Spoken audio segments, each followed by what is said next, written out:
I guess we'll start this out. My name is Wes Wilson. I'm from the Shaft Podcast, and I'm gonna try to moderate all these people. For those of you who are I guess kind of we're gonna talk a little bit to some of the people who don't know what podcasting is, as well as the people who are here to see these people in particular. But I guess I'll start by having everyone introduce themselves. First, we have Good from Mindcrack. Hello, I'm Good from Mindcrack.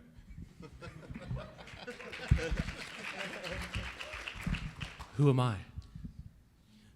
Your paws. Hi. Are you using this one? Oh, right. Hi, I'm Brent Copeland from the Dead Workers Party. Hi, I'm Badge. I've got my own mic because I'm prepared. I'm also from Minecraft. I'm Chad. I'm from OMG Craft on the Twit Network. So- family.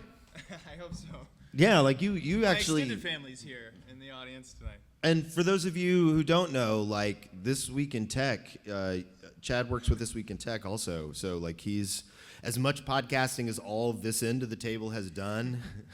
His level of professionalism like far exceeds all of us.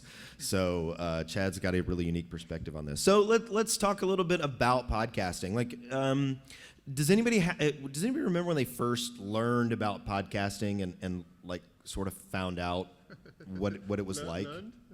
Well, I mean, you know, I know that I was surprised when I first heard of podcasting.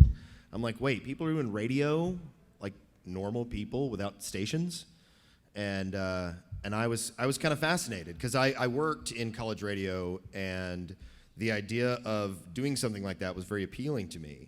And at the time, Eric and Brent were doing a podcast called World of WoW, and they're like, we're getting together and we're talking about WoW each week, and I'm like, that sounds amazing. I would love to join you doing that. How did you guys find out about podcasting? So this would have been in 2006, 2007, and it's hard to actually kind of think about what the world of the internet was like back then. YouTube had just started, and the quality on YouTube was really bad. And I remember going, I'm Apple fanboy, now converted to misogynistic anything. And iTunes had brought podcasting to the iTunes radio, and that was a big deal because it would now sync with your iPod. You could keep your place, you know, where you had left it off. It seemed really fully baked, and this YouTube thing didn't seem that interesting. And as a high schooler who wanted to start a career in online media, it was like, well, that's the place to go for me. My experience was kind of weird because the only podcast I've ever really listened to was The Shaft, and that was my introduction to podcasting, is The Shaft podcast. So now I'm on a panel with these guys, so that's kind of awkward. I have no idea when I learned about podcasting, but the first podcast that I ever got into was the Rooster Teeth podcast, and then also the Shaft podcast. I used to listen to it while driving a forklift. Don't ever do that; it's dangerous. For me, podcasting was something that was done by people that seemed to love the sound of their own voice, to be honest. It was not something I knew about, and then I would never listen to them. And it was only until I got into YouTube that I realized that it is the domain for the normal person. It's not something for someone extra self-obsessed. It is just a normal guy talking about things, and other people wanting to hear what they say. So, but again, my experience of podcasts is limited pretty much to The Shaft. And the first podcast I think I heard was In the Can, which was a film podcast, pretty small one, but we listened to it and we're like, we can do this, and what can we do a podcast on? And that's when we were like, well, we play WoW, let's do that, you know, and then it just kind of do more and more podcasts because they're really easy to do. Everybody should do one, I think. While the mic goes down there, the first podcast I ever listened to was Fear the Boot, which was a tabletop role-playing podcast. I had never played a tabletop role-playing game, and I just liked the guys on it, and it was very much the listen to your own voice, but I really liked the sound of these guys' voice. Well, and that's one of the things that I liked about podcasting is when I first started digging into them, I'm like, well, what kind of things am I interested in? I could go out and I could look. Wow, that got really loud. So I could go out and like I was a active role player and gamer, you know, and I'm like, well, why don't I go and see what kind of gaming podcasts are out there for tabletop or, you know, role playing games, things like that. And there were people in the industry talking about the things that they were doing. And you got kind of this sort of insider look at what was going on from people who were right there in the middle of it all. And I think that's one of the blessings and the curses of podcasting is that there are like you can get this glimpse on the inside, but also since there's these professionals talking about things, it's kind of hard to compete sometimes, you know? Like you come out and you're like, well, I want to talk about games. And now I have, you know, my podcast is up against somebody who actually wrote the game. You know what I mean? That kind of stuff. So, well, speaking of, like, everybody should podcast, how do you guys record your individual shows? And, like, if somebody wanted to do a podcast, what's the minimum amount of investment they need to put into something like that? I think the Minecraft podcast is the perfect example of the minimal amount of effort that can be put into a podcast. We just get in a Skype call. We put a doc together about 5 minutes before we record. I put a doc together. Pause puts a doc. This was Paul's idea, so really he should be putting the doc together. It's a group effort. Help out. So yeah, we just get in a Skype call and Paul records it and then uploads it to our channel, and it's minimal effort, sadly. And still we fail most days. I think the best software you can use is like DxTory, just because I don't know what Skype does, but it like levels out everyone. But on my end, it records the audio on a separate track, so I'm able to like reduce the sound levels and everything, so it sounds perfect. But and Audacity, if you guys, that's another free software to help out with audio problems if you ever run into them. So which one? Audacity. Yeah, it's completely free and it's awesome. Once you get to learn it, it's a little bit kludgy and cookie cutter, but yeah, really great. And really, like, we actually did a show at E3 on an iPhone, like, just recorded on the iPhone, and the audio was pretty good for 6 people standing around a phone just talking. In the end, I believe the content is king, and if the content's good and you're entertaining on it, that kind of trumps some of the audio issues that you may have. Yes, that was the Parking Lot Podcast. I'm not sure if you can find it out on the internet. Maybe SoundCloud? Is that where we put it? I think so. It's out there somewhere. Maybe we'll a prize if someone can find it. So,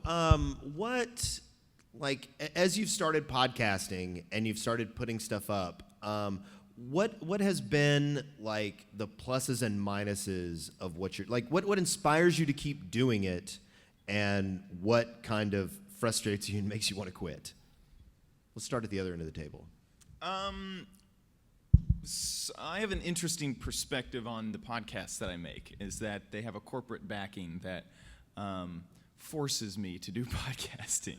And so most of my woes would be like, oh, I haven't gotten the raise that I wanted this year. Poor guy. Right? No, I know. Yeah. On a personal level, when I was doing personal podcasting, discovery was by far the most difficult and frustrating thing, is that you would feel like you'd poured so much energy into this product, and truly, if you are putting out podcasts, there really isn't a great search engine. There isn't a great place to really be noticed, unless if you are the Ellen Show and can talk to iTunes directly and get them to feature you on the main page. Or talk to smaller apps that have now popped up. So that would be my biggest woe. In terms of biggest success, the direct connection with people. And at the company that I work for, we do everything live, and so there's a chat room that's there whenever we record, which is also a huge benefit. It's basically a prosthetic brain of they will be so much smarter than me at any given point, and also correct me whenever I'm wrong. And it is a great resource, because when you have the chat room up, if you forget something, you just go, what's the name of that thing, chat room? And then you can turn away, and about 2 minutes later, somebody will pop, yes, that's that guy's name that was in that movie I'm trying to remember. Right. I think the biggest bugbear for us is the fact we've got pause on the west coast of Canada, Good on the east coast of America and me in Europe, it's timing everything, getting us together same time every week. It's a nightmare to coordinate. I think that's our biggest problem. And can I just say, Skype? Why is it so difficult? Yes. Yes. And why has no one made anything better? I know. Yes. Yes. There's Please, a big make hole in the better market. Skype. Someone. Anyone else want to step in? Is everything been? And did you want to say something, Brent? Yeah, I was just gonna say our biggest woe, I think, is tech issues. Like every week, it's something new. You think you do something every week for 6 years, 5 years, that you would have it down pat. But I swear, every week, XSplit, something happens. A webcam won't work. A mic, some audio issue. So it's just like, I wish there was something cheap and just would worked every week. But and then things like this is, when you have. This is Notch, and you're listening to. That's like, when you get Notch to say and talk to you, I mean, that's awesome. And then like have people come watch you, fans and stuff. I mean, that's the great part about doing the podcast.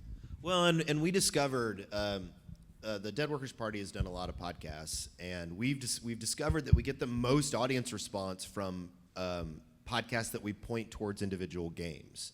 Like it's much harder to captivate an audience with general discussion or general gaming.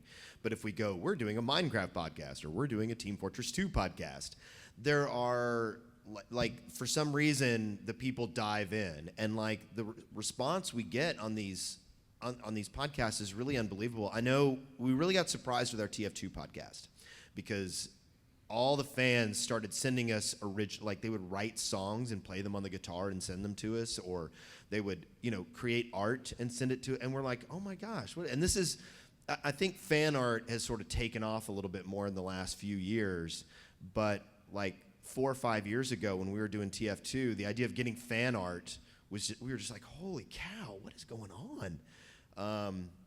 And that it was really refreshing. And then you're like, okay, well, I'd like to take this and do a general gaming show, and talk about gaming as a whole. And then the crickets just start chirping. And they're out there. They're listening to the show. People go, I love the show. But you don't have that constant feedback loop that you get when you're doing a really focused product on something that people are more passionate about. And I may have a reason for that, and that's because mainstream media needs to be broad, and it needs to be able to collect everyone, and so they do that really well. So if there's anyone who is going to search on the internet for a general gaming stuff, that almost never happens because they're already satisfied with whatever the larger corporation is that's doing that. So if you are thinking about making a podcast, I would definitely say, or making really any internet property at the moment, be as specific as possible.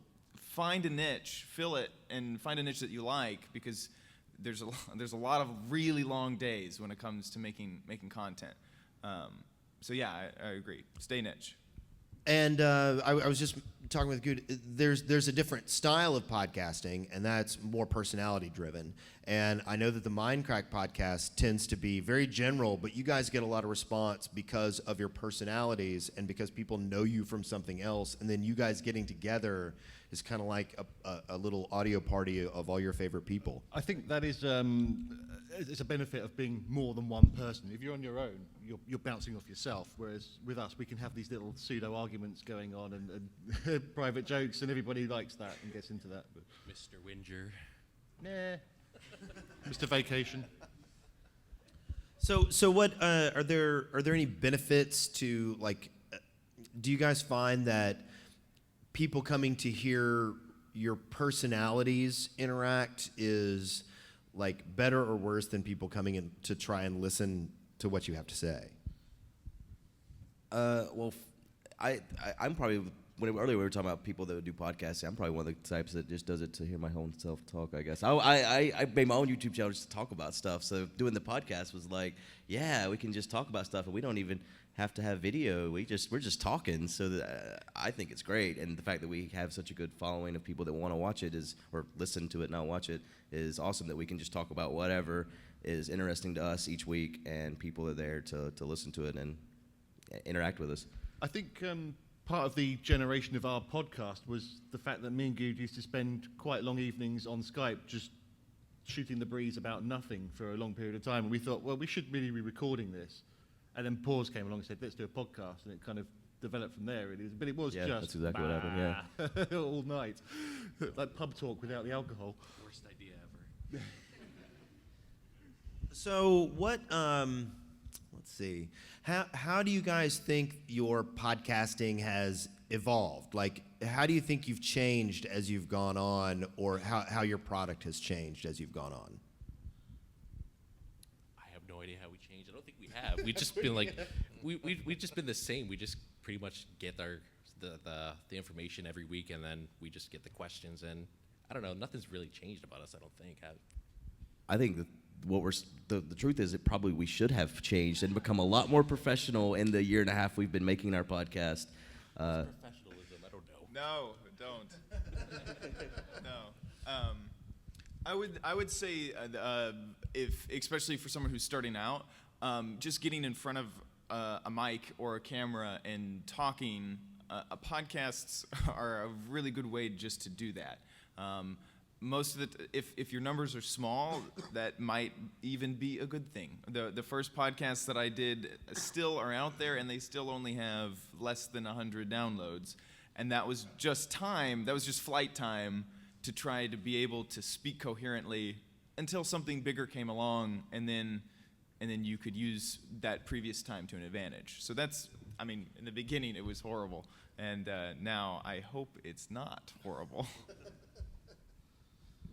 I know one of the biggest things that changed with us is when we first started doing the podcasts, we would micro edit this stuff. Like, we would record 2 hours of audio and then spend seriously like 10 to 15 hours editing these things. Because we thought, oh man, we're like and awing, and we got to cut those out. So you'd go through and cut 2 hours of edit, and then you'd cut out little spaces, and then finally we did it so bad to when it sounded like robots talking. It was the worst thing in the world, and we're like, okay, we're just morons. Like, we don't even, like, so now the editing has gone like way down. Like, usually it's about 15 minutes just editing, and that's just kind of trimming ends, and you just let the content go, and you just kind of learn that you don't need to like micro edit these things. What's this edit word? I don't understand. Exactly. Don't edit. Well, and I know, like, when I started Core Elements up, and I was interviewing game designers, I was editing my own product. There were some times where I did edit out some very long and I felt, because it was one of these things where it's like I wanted to come out of the gate, looking really good, and I would be sitting there with kind of nervous with these game designers. I'd be like, So, and I did edit those out, but I also, after you do it for a while, you start getting radio voice. You start getting to where you don't need to edit out the because you're not doing them as much, or you figured out a way to pace them in a fashion where they're not as annoying. I know one interesting thing. Oh, I really? Oh, okay. I don't know. It wasn't as annoying though, was it? Anyway. Absolutely not.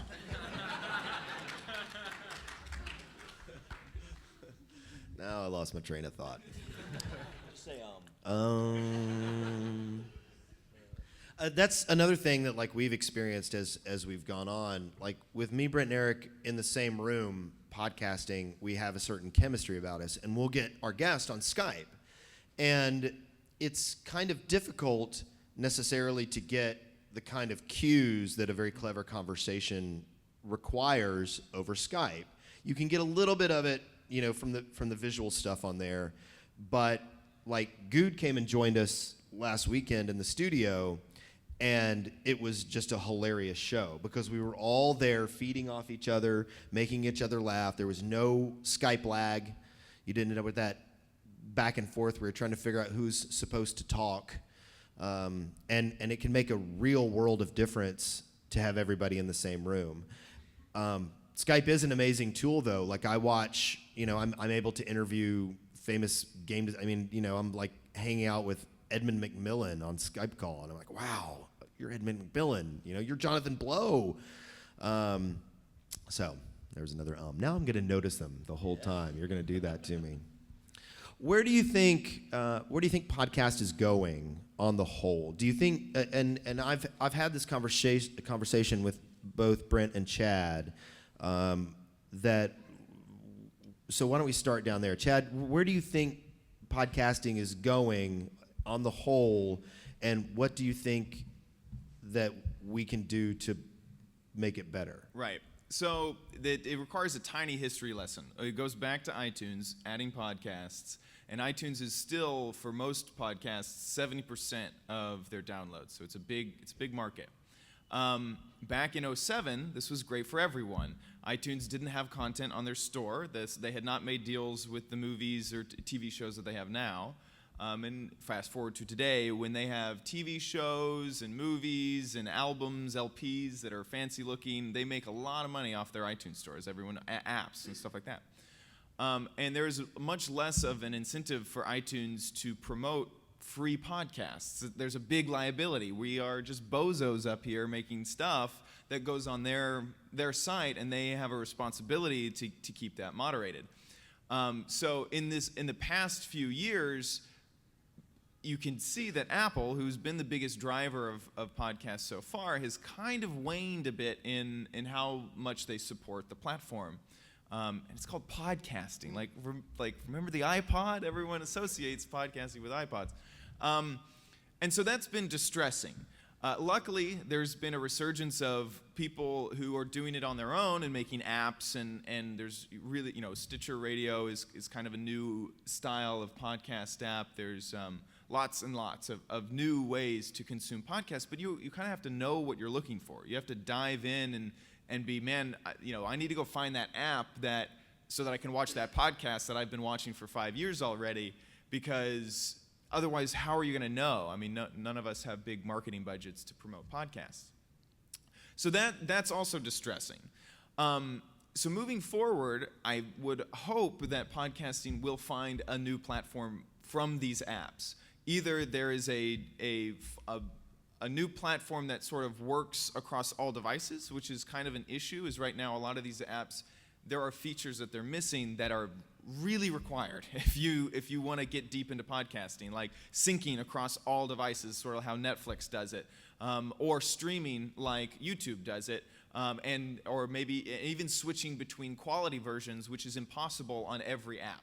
There isn't a way to say, I'm watching the 480p and I want to switch to the 720p because I have better bandwidth. And so these issues kind of need to get ironed out, I think, for podcasting to move forward. As probably many of you know, YouTube seems to be the future of online video and any sort of media platform moving forward, which is a little sad because there is the format of a podcast does live within the constraints of features that are within apps like iTunes and podcasting apps, and they're generally longer form. I mean, there's a big argument to be made that podcasting is way different than making YouTube videos. I mean, even if you wanted to watch a podcast on YouTube, if you're in the car, you have to keep the screen on the whole time and be buffering video the whole time, which is kind of a big bummer. So moving forward, the future, I hope that some of these apps, either one app will reign supreme and be the best platform, and you can go and look at it online, just like with Netflix, where you could just watch your podcast online, pause, open it up on your phone, watch it, and that's kind of the platform that podcasting, I think, needs to survive, because I don't think Apple will be the arbiter of podcasts moving forward. Listening to you talk, I've realized that basically we should just quit. We're not qualified. The reason why I say this is because we put our podcast on YouTube only, and the reason for that, sad to say, is money. We don't have any sponsors or anything like that. We don't have any ads that we, direct sell through our podcast at any point. So we're not doing any advertising while we speak. And we started the podcast as a way to pay for our server and stuff like that. So it's kind of like a group fund type of thing. So we're making money from the ads that roll through YouTube, and so that we only put our podcast it probably shouldn't even be called a podcast because it's not on iTunes, but it's only on YouTube, and that's solely so that we can get the ad revenue to pay for our group stuff through the video. Okay. Well, we felt. I've talked to the Shaft guys a lot about like the Netflix or Audible and stuff like that, and we've talked about it as a group, and we keep saying we don't really want to do it, but That's another. Here, do you mind if I steal? No. That's another big issue, is that most people who are starting something today want to monetize. They need a platform that they can monetize, and YouTube does it really well. There is absolutely nothing in terms of monetization for podcasts. Why doesn't a company be the AdSense of podcasts? And to answer that rhetorical question is that it's really difficult because at the moment the platform works off of direct sales, where Wes or I or someone else will say, hey, I'm a huge fan of Squarespace or Audible.com or whatever. And doing that is very difficult, and many companies will not trust someone to be able to sell their products like that. In fact, I mean, I have if there's a new advertiser on any of my shows, there are multiple day-long meetings to make sure that they're happy with who I am and I'll do the ad correctly.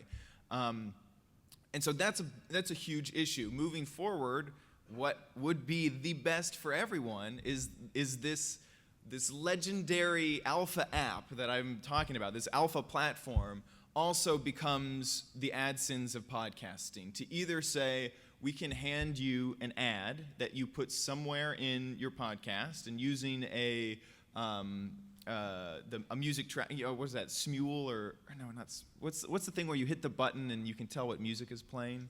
Shazam, SoundHound. Yeah. So there's that sort of algorithm built in, so they can say, yes, your ad played right here. We know that it played, and it's embedded into your video. Something like that needs to happen, because for anyone, even if I wasn't connected with a corporation that could go out and do these ad sales, I wouldn't be making any money. And then the fallback on that is that everyone chooses Audible, Netflix, any affiliate ad that they can get, who trust podcasters to say stuff online, which that means that every single podcast is advertising like 3 companies, which is great for those 3 companies, but not really great for the consumer. It's not great for us. It's not great. I mean, once again, not great for the consumer. Like, you guys don't want to hear an Audible ad again. That's no joke. I spent an entire summer trying to contact companies to get some. Because our numbers for the Shaft podcast were at our high point were really through the roof. The numbers Brent were giving me for our downloads on the Shaft were higher than the circulation of every newspaper on the planet other than the top 10. And yet, those newspapers were able to call up Bill's Clothing Warehouse and stick a crappy black and white ad in the corner of their newspaper that nobody was necessarily going to pay attention to. But all the studies I had read on podcasting were saying these are people who have chosen the media. They don't skip anything. They're extremely loyal. They will shop with the people who advertise with, on their favorite podcasts. But I couldn't get anybody to bite. It was, and you would go and do research on like ad people were writing, podcasting is the next frontier for advertising, but nobody would buy. And I even got kind of smart. I'm like, okay, let's see. Doghouse Systems is advertising with the Instance. They're sponsoring the Instance. Why don't I talk to their competitors and say, hey, look, your competition is advertising here. Why don't you advertise here? And people treated me like I was alien. Like, what are you doing? Why are you talking to me about this? And monetizing is extremely difficult. It was very hard. I think, Brent, when you were the one that told me, I think we're kind of on the forefront of this. Yeah, when we first tried to, get sponsors and stuff, it was like no one really listens to you because it's just the numbers are hard, I think, to really explain to folks. They're used to one system of getting numbers. Getting logs off a computer tells you one thing. And podcasting, when someone downloads a file, it actually downloads it in like pieces. So you don't know, depending on how they download it and what service, how many times it's actually being counted. Is it one time or is it 6 times? So there's services that kind of know the formula, supposedly, even though they all vary differently. And so it's hard to give people these numbers and them to be believable. So then they just don't like that. So really we went to affiliates, and affiliates seem to be the way that you can track that. It's, yes, someone signed up for this, that worked, so I think that's pretty much the way to go if you're looking to monetize anything. But like Chad was saying, it's like, do you really want to do I'm sick of talking about Netflix, but I love them because they're a great service. Should I say the link? No, I won't do that to you. Well, why don't we take some questions from you? Is there anything else I really need? Is there anything else? Do you want to take some questions? I think we got like 10 minutes. Anybody have any questions? All right, great stuff, gang. Like a marketing tip from each of you, maybe low-hanging fruit or something that worked best for you to get your following? I would say niche is huge, and then take the next step and do basically what's in the normal marketing handbook. Is go to forums, say, hey, we have this new product. I'd love to know what you think. Try to find influencers in that field and just share it to them. Don't be a douche. Just be like, hey, this is new. I'd love to have your opinion, and move on from there.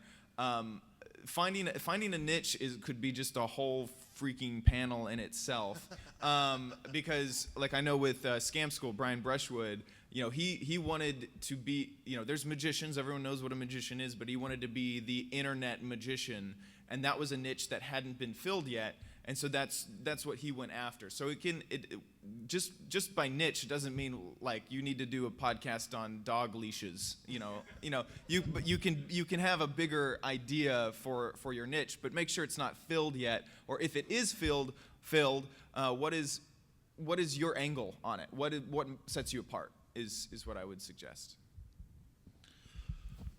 I'm not qualified to answer that. A lot of things is, be yourself and grow with your audience. Really work with the community. Like talk to them, get their feedback on what you're doing, and listen to what they like and what they don't like, and listen to it, but don't just because one guy says I hate you, don't stop doing it. Keep going on with it. But the community is a huge aspect, I think, of everything we do. So I think community is a big focus. I think Bash said it best, but yeah, I don't know. For us, it was just more of just getting together and talking about stuff. So we don't really have anyone we're targeting or anything like that. But for community stuff, the things we do is take in questions that people want to ask us, and then we answer that at the end of the podcast. That's pretty much what we do. So, Reddit. Take your podcast to the subreddits and say, hey, I've got this show, post it every week. You might get 2 comments. They both might be terrible, but just keep going, and eventually people will pay attention to you.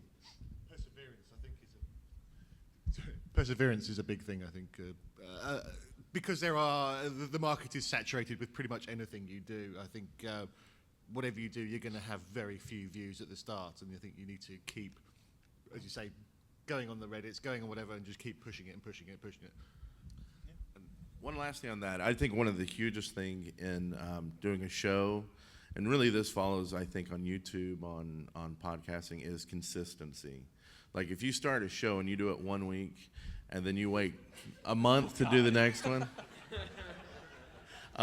It's okay. People He's think talking to you're me going too. away, But if you do it every week or every month at least, and keep going, consistency. Just keep doing it. Same time, same place. And there is something to that. My Core Elements show that I'm very proud of, I can't get out every week because I interview game designers. And getting a game designer to come on your show anytime within a month of PAX is really difficult. But you're consistently inconsistent. Exactly. It works, Yes. it works. But Brent's right in that if you are putting out a product and you're able to put it out on a weekly basis, it's just like the streamers who are able to do their streaming at exactly the same time each week. you know they're there. You're going to go back and get it, and it's going to become part of your weekly ritual. Is getting that information. So, anybody else have any questions? Okay, here we go. You were talking about the generalizing niches and stuff, and this is mostly for Eric and Wes, but did you have that issue with core elements? I kind of came up with core elements as a rejection of some things that were not going well with other podcasts. We were doing another show, and there were some parts of it that Brent was not happy with. But I kind of liked them. So I was like, okay, why don't I take the parts that Brent doesn't like, and then we can do something else that he does like, and I'll do this sort of stuff.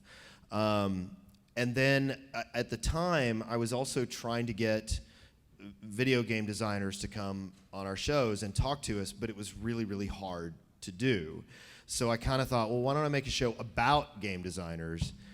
And the other thing was I kind of wanted to take the idea of gaming as a life experience, as something that enhances your life, as something that, you know, everything you do in your life is a reflection a little bit of gaming, and look at it that way. And so, like, my mission statement when I made Core Elements is actually remarkably similar to the way I'm running it now. It's just I had a much more produced, showy idea at the beginning that I have since whittled down into just basically a long interview. To help you out, there's basically two really great areas to go for. Is either if you just want to make a podcast and don't know what you wanted to make it about, aim for a niche. Other than that, aim for a passion. And I think Core Elements for you is a passion. And so it may not fall directly into that niche category, but you're going to make it no matter what. And it's going to be great because no one else can make it the way you make it, is what I would say. That's probably where Core Elements falls. But general gaming is a really difficult area. It is, the crickets chirp all the time, and you're exactly. We had that problem with Nation of Gamers. Like, we had gotten this huge response from our TF2 podcast, Control Point, and then we went into Nation of Gamers, and we wanted everybody to respond. Let's get more questions here. Hold on. Anybody else? Okay, here we go. Hey guys, this is fantastic, really fascinating. What other podcasts do you like or listen to? The educational podcasts are by far my favorite. Hardcore History by Dan Carlin, How Stuff Works. I'm in love with science podcasts. On top of that, I'm unfortunately living in the world of podcasts so much that it's literally wake up to fall asleep. I'm living in podcasts. So my own tech podcasts that I produce are probably the other thing. Yeah, yeah. I really don't listen to very many podcasts at all. The only one I do listen to on a regular basis is the BBC Radio Mark Commode movies one, which if you like anything about movies, you have to listen to. They are fantastic. I actually don't listen to many anymore, but like Twed, I'll still catch Twed a lot of times. Mark Watson, I think that's his name, is a comedian that does one that I like. And then is it Smodcast is one that's pretty good. Of course, Minecraft. But Liar. I have to look at it on YouTube all the time. But we're gonna fix that, right? Maybe. But I know Goo's going to roll his eyes, but I listen to the Joe Rogan podcast like almost every single time it comes out, just because he has like so many interesting different guys. Don't. You're nodding your head. But he just has like all these interesting guys that come up on, and is someone booing? I can't hear that. Oh, God. But no, just, I don't know, he just has so many interesting guys that go on. Yeah, I love Joe Rogan, okay? I'm not afraid to admit it, Good. The Shaft is really the only podcast I listen to, and I don't listen to that as regularly as I used to. I used to listen to it when I would mow grass, and now I don't have time to mow grass anymore. So we live in a jungle of tall grass, and there's no more podcasts for me. Ooh, that's a great idea. Let's do it. I used to listen to a lot of podcasts, but I've kind of toned it down a little lately. I focus, my main ones, like the ones I listen to when they first come on, Skeptoid is an amazing podcast, a little 15-minute thing about about conspiracy theories and urban legends and all that kind of stuff. I love This American Life. I can't get enough of that. A lot of the NPR stuff. I listen to a lot of that. So, Gamers with Jobs Conference Call is one of the best general gaming podcasts in the world. Those guys,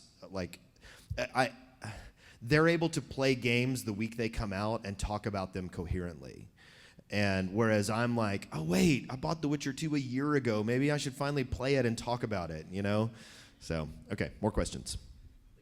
Hey guys, love the panel so far. My question is, do you guys have any words of advice for people who are doing podcasts on Skype and how to keep it flowing and in a regular format or so? I would say what I ended up doing was giving everyone Audacity, which is really easy because it's free, and then having them record on their end so that if Skype did some hiccup where you sound like you're a Cylon or something, you still have a clean version on their end that you can save something. And at the beginning of the thing, you know, all of you clap or whatever so that you can see how waveforms work on the multiple PCs that you're recording on, or Macs. Audacity works on both. And then sync those up. That also helps if, say, one person recorded their levels too low or their mic was too low, and there's no way to fix that once it's embedded in Skype to you. So that's what I would suggest. There's always going to be those awkward pauses when you're using a video stream. One thing I do every time we have a guest on Core Elements, I tell them, I go, look, you're the guest, you have right of way. If you have something to say it. Talk, we will back down. Give somebody right away. That way you don't have that awkward where you're trying to figure out who's going to talk. One guy is basically going to talk and the other people are going to respond. There's a chemistry thing as well. The 3/4 of us on Mindcrack, we talk to each other a lot. So we know when somebody's going to shut up and when someone else can drop it in. When you have a guest, it tweaks it slightly, and that's kind of the problem we were talking about with the Shaft podcast earlier, is when you've got 3 guys in the studio and one extra guy that's never worked with them before, there is that sort of, I don't know if you're going to stop talking, and especially without video. So working with people you know helps a lot. Curious, we're starting to see the early stages of in-dash podcasting, with cars being able to get that. I'm curious if any of you are looking at that and if that's changing the way you're doing format to sort of match terrestrial. Yes. So in-dash is basically car systems that crappy LCD screen that you have in your car now has Honda and Ford and some people are creating apps that integrate with that. It's very interesting at the moment. It seems like it's almost sponsored apps or sponsored podcasts. So you have to be big enough for them to like you, for them to put you on their system. But it's super fascinating because historically podcasts have been mostly audio. And it's the perfect thing to listen to in the car. And so it really makes a lot of sense. What I truly think is that it's too late, is that car manufacturers are not going to be able to stay up to the status quo of wherever we will move next. And you're going to have this 3-year-old kludgy podcast app that's never been updated in your dashboard. And you're going to have a smartphone that can render the moon, and you're just going to use your smartphone no matter what. So I don't think it's the future. It's very interesting. I'm glad that they're doing it. To me, I'm just like, I'm glad that you're promoting podcasts. So someone buys a car and they're like, what is a podcast? Let me go find that out. I know nothing. I've looked in a few newer things just because it's like you're saying, the podcast is kind of going away from iTunes a little bit. Just iTunes has kind of stopped dropping certain things and making it like where instead of like pinging them and letting them know the podcast are there, they're just like, oh, we'll take care of it. Don't worry about it, because they don't really want to worry about it anymore. I don't think. So things like SoundCloud has been doing something. They're doing a beta for podcasting, which I think is an awesome idea, getting feedback right there in the audio. And so I would assume they would be working on an app to do something like that. But also I think like iHeartRadio has a way to get your podcast now on that, and I think that's kind of maybe part of that car thing too. So there's a few things, like you said, I think the apps are going. So I haven't looked into the car directly, but into those apps that may be going to the same thing. I had no idea that cars were promoting podcasts or anything like that. So There's only 2 manufacturers, I think, at the moment that are really doing it well. So yeah, it's obvious that someone might miss it. I have a question about guests. A lot of podcasts have guests, and so I want to know how you guys go about finding guests, selecting them, what makes a good guest, what makes a bad guest. So this is basically my job at Twit. Is we have a show called This Week in Tech where every week we have to get at least 3 guests. And then we also do This Week in Google and Mac Break Weekly, where normally I try to get at least 1. So at any given week, I'm wrangling at least 5 guests, upwards of 10. A Rolodex helps so much. Just being able to just being able to contact the person is many times the hardest. I have a advantage that I'm normally trying to contact tech reporters, and they tend to have their email freely available. So if you can get an email, that's the best. And be as honest as you can, and keep it short. So I would suggest looking up pitching tutorials, how to pitch someone, and just Google that and follow that sort of style of you want to keep it within 5 lines, let them know what you're asking for, let them know what you're doing, and then give them links to research it on their own, and they will decide. Be prepared for a no, or in most cases an ignore. And I've now in the past started, or in the current times, is I will follow up. I'll just say, hey, just pinging you a second time, wanted to know if you got this. And many times they'll be like, I guess I'll respond to this guy. Just be as polite as you can. Twitter, Facebook, any of those other networks, you can do about the same thing except in a limited capacity. Which doesn't make it as good as email. Well, whenever you were on our podcast, Brian, Brian's the one that asked the question, Dr. Lorgan 111 over there. You were probably our most professional moment ever in organizing a guest, because I think I talked to you twice before you were on within a week. So normally if we don't have a guest within 5 minutes of the podcast, we mention it in Skype. Does anyone want to join us? And that's as far as we go. But what I don't want to, we should not be talking about our podcast. Do not use us use us as an example of what not to do. Pretty much. Chad is Coca-Cola. We are the guy on the corner with a homemade lemonade.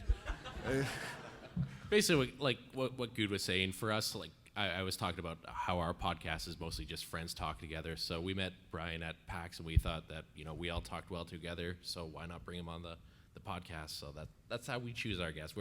We don't go out and just ask random people like that, because that's not what we do. Like I said, just friends getting together and chatting about what the heck's going on in the world. And that's our niche. Yeah, that's our niche. Unprofessionalism. Unprofessional. Do we need to wrap it up? Oh no, you can answer. Okay, we're over. So we should wind down. We're 7 minutes over. But we'll be wandering around. Everybody can come and say hello, and I appreciate everybody coming and listen to podcasts. Congratulations.